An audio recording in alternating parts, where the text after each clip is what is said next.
Hopefully someone will come forward with the information.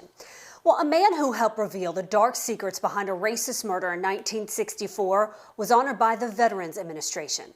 Former Jacksonville Sheriff's Office Detective Lee Cody helped shed light on the killing of Johnnie Chappell, a black woman killed by a carload of white teenagers. She was a mother of 10, shot and killed while she walked home from the grocery store.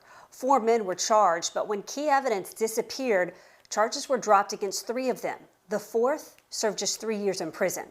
Working with Chappell's youngest son, Shelton, Lee Cody helped bring the story to light in the mid-90s in a quest for justice. Chappell is now recognized as a civil rights martyr. Shelton Chappell spoke at Wednesday's ceremony honoring Cody for civil rights, as did several other dignitaries. Congressman John Rutherford, a former Jacksonville sheriff, thanked him for helping the sheriff's office evolve since the mid-60s.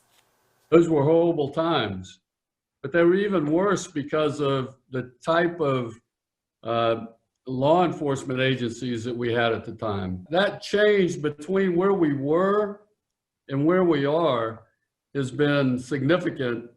And Lee, it's because of you and not just your undying support of the Chappell family, but forcing folks to look at this and do the right thing. And we've done a number of stories on Lee Cody over the years here at First Coast News. We want to express our gratitude for all the work he's done for our community.